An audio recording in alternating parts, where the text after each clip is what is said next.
The former Cuban president Fidel Castro has died at the age of 90. Castro defied all 11 American presidents and thrust Cuba onto the world stage.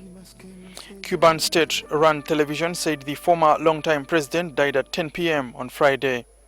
Castro's brother and current president Raul Castro confirmed the news.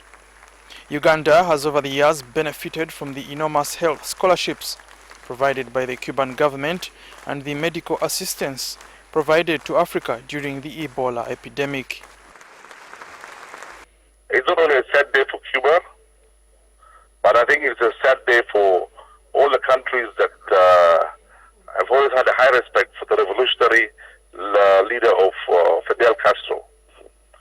He has been an icon of the revolution, of the fight for freedom and the fight for liberation for the whole of Africa, from North Africa down to South Africa. The most recent bilateral meeting between the two countries was the October visit of Cuba's Vice President Salvador Valdez to Uganda. The visit was held to strengthen the diplomatic ties that have existed for 40 years. The visit concluded with the Ugandan government promising to reopen the Ugandan embassy in the Cuban capital of Havana. That will definitely take place.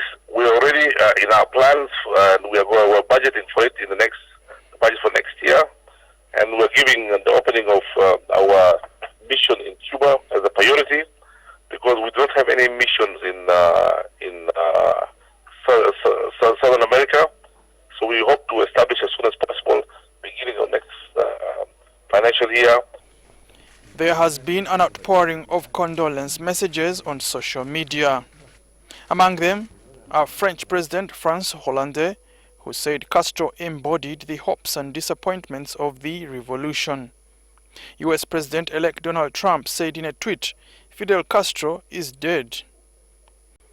Mexico's President Enrique Peña Nieto said Fidel Castro was a friend of Mexico, promoter of bilateral relationships based on respect, dialogue, and solidarity.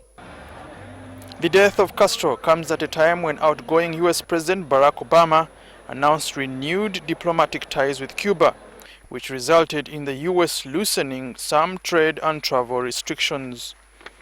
Fidel Castro is reported to have survived 638 assassination attempts by CIA and FBI agents. Many are still divided on whether to remember him as a repressive leader or a revolutionary leader. But while many Cubans were mourning, thousands of Cuban Americans took to the streets of Miami and Florida to celebrate Castro's death. Andrew Nitwe, NTV Weekend Edition.